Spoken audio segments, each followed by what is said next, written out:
All right. So before we go to some of the ways in which how they arrive at these different positions, I wanted to just run through quickly because this would be a benefit to us as well. There are rules in which how they disagreed. You know, they first of all, the Quran, the Sunnah, and the Ijma was infallible. Anything found in there was you cannot debate it. It was accepted wholesale. So that was the first principle in which they had this foundation, which we saw just now.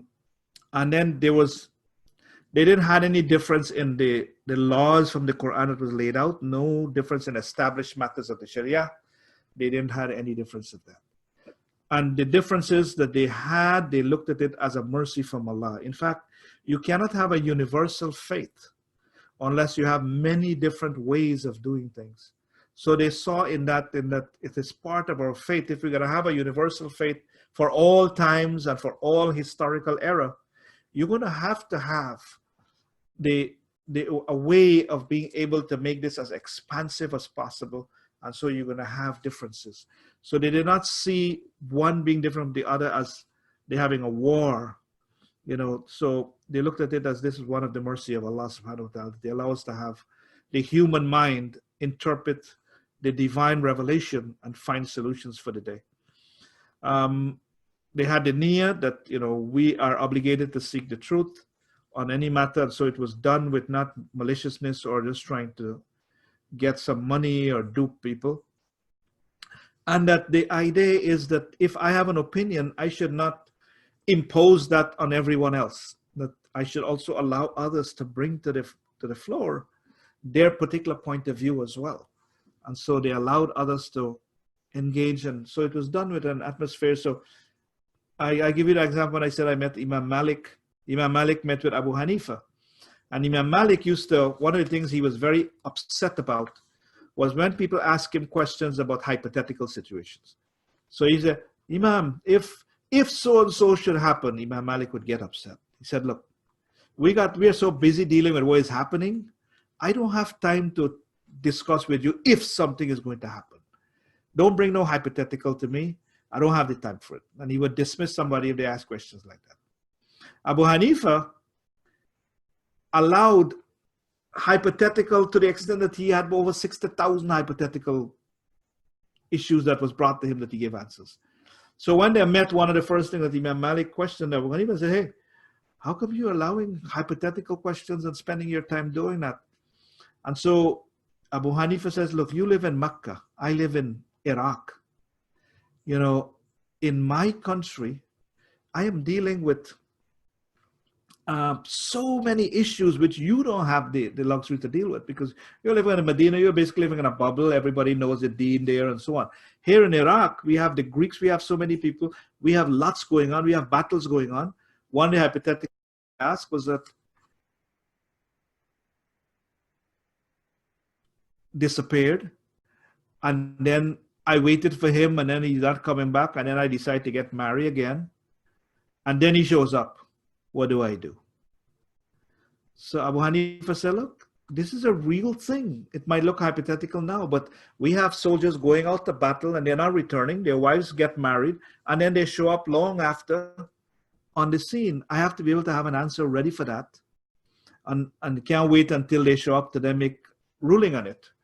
So Imam Hanifa was able to show him and give him an appreciation that, you know, this is what I do. And so he began to respect that, realizing that it was a different environment. But they had this beautiful way of discussing with each other that was amazing. Then you have, when you're going to argue or discuss with people, and we also need to learn this in our masjid and when we are our communities, you know, first you have to identify a terminology, because if you don't have the same terminology, you're arguing two different things. You know, as you said, like some people, they consider something as bid'ah, the other one don't. So you've got to define your terminology. You've got to speak out of having some reference and source. Islam is a religion in which whatever we do, we try to find some evidence for it.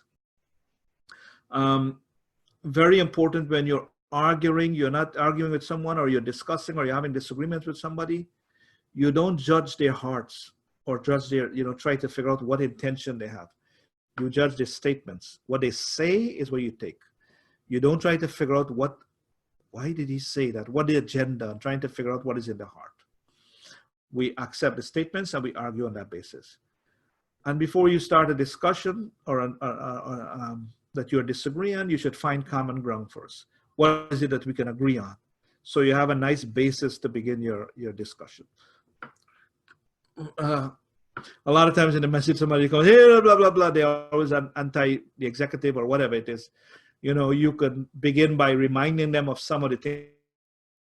Said, look, you, like the executive and us, we all have an interest in making the message better, don't we? Yes. And you begin to get them to see and agree on common grounds that you both share. And a lot of the animosity that they may have tends to go away because they realize, oh man, yeah. I thought you guys were against us, but now you realize that we have so much thing in common.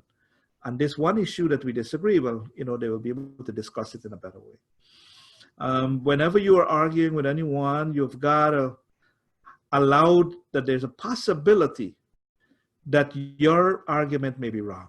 If you're arguing thinking that you are 100% right and you're not allowing room that there may be a possibility that you are wrong, as Imam Shafi used to say, he said, I argue believing that I am right, but with a possibility that I may be wrong. And that the person is wrong, there's a possibility that they may be right. So you leave room to the fact that, maybe I'm in left field about something. So you have that open-mindedness. And then when you argue, don't dominate the discussion. Allow the person to reply.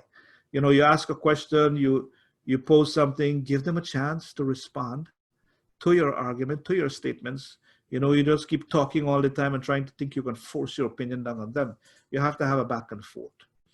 The other thing that's important when you're having any kind of disagreement, keep focused on what you're talking about. Don't deviate, because a lot of times we deviate into fancy stories and background things which don't have any relevance to the difference that we are trying to resolve.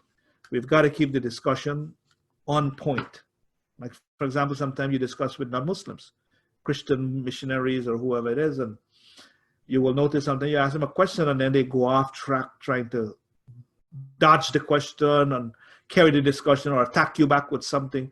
You've got to be able to put people, politicians does this a lot, keep them focused on what we're talking about and what we're arguing about. You don't allow them to deviate. And the beautiful thing about these people was that even though they may disagree on issue, they don't see themselves as being disunited. They always start off that we are all one group and we're all Muslims, we're all believers. And we may disagree on 15 things, but it does not change or affect the relationship as Muslims that we have with each other. What we do is when we argue with one person, we disagree with him, we not only reject him, we reject his family, we reject his friends, we don't want to talk to nobody connected to him anymore. We condemn that person so bad, instead of saying, you know what, I disagree with this person on one point, but there's so many others that I agree with him. We tend to just dismiss the whole person and everything about him. And we end up being enemies in such a simple way because we disagree on one or two things. So we've got to have the ability to say, well, I love you very much, but these two things we can't agree on. And what we do, we have a principle which says we work with each other on what we agree and we forgive each other for what we don't agree with. But it never allows us to become disunited. If they're ignorant people, don't waste your time arguing with ignorant people. In fact, Allah mentioned in the Quran,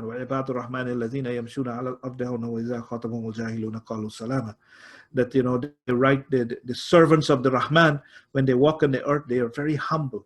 And when ignorant people try to engage them, they say Salaam alaikum. They just give them salam, because you will never win the argument with an ignorant person. There are people who come just to ask questions to create mischief. And they don't really want to find an answer. They just want to create confusion. And so keep away from people like that. I will get people ask me questions. I will judge them. I say, look, this person genuinely wants to know. Or this person is just trying to make mischief. Like one person came to me and said, Imam, can you show me in the Quran where Allah says you can't drink alcohol? So I said, do you believe that alcohol is allowed in our religion? He said, yes. I said, okay. all the, may Allah subhanahu wa ta'ala bless you, you know. He said, no, but I said, no. I said, if you believe that, go ahead. We're all going to meet Allah one day. You will explain your reason, and I will explain my reason. I'm not spending my time arguing with you, trying to prove to you that alcohol, because this is a person who, you know, I realize just trying to make mischief, trying to see, and I've met many of those in my time. And the goal is really to win hearts, not battles. It's not you, when you have a disagreement with someone, it's not you're trying to start a war or to go score points. We're trying to win over the person that we feel that this point of view we have is genuinely correct. We're trying with love to help them to understand this new point. And so there are ethics to how we disagree. Always find an excuse for the person you're arguing with, you know, make excuse for them. That maybe they really didn't understand this. Maybe there's a reason why they are in this position. Maybe their teacher taught them this way. You know, I've had many things where people want to institute in a masjid because they grow up in their own country with this particular practice, and when they come, they want to impose that. So you find an excuse for them. You know, I have one of our older brothers. One week he will come and he say, Imam, you are the worst person on the face of the earth. You are destroying this religion. You're bringing all kind of haram things in the community. And then the next week he said, I love you so much, man. You know, subhanAllah. And you will have like total opposite positions. You know, you make excuse for that. You know, and you always have to maintain the spirit of brotherhood. Don't call each other names. You know, don't argue in such a way that if they don't accept your opinion, you get vexed. You know, it's not about that. It's trying to find a common way in which we'll have a mutual understanding of an issue. And so the most important thing is to respect people. And especially as people of knowledge, I'm telling you, people of knowledge, they don't speak, especially Muslim knowledgeable scholars. They never speak out of their own mind. They agonize for hours and hours and hours to find that proof, to find that evidence. And so a lot of times you will hear a scholar say something that looks weird. Believe me, don't just dismiss it. Go to them, because our community, because of the way our faith is designed, we are very scared to say anything that will be looked at as a lie or something that misrepresents the religion. You know, so you find learned people in our faith, they're very meticulous. And so you have to learn to respect them. It's something that, like each of us in our trade, you know, if you're a carpenter or you're a lawyer and so on, you know, and someone speaks, you know, you go to the doctor, you don't start arguing with the doctor. So where do you get that from and so on? You know, you have to have a sense of respect for their scholarship and their training and their experience and their knowledge. And so you trust them if you don't know. So a lot of times it is important, if you're not comfortable, you go ask the scholar for an explanation, or you ask the learned person. But try hard not to disrespect such people and dismiss them. This is not part of the adab. So these are some of the ethical things. Now,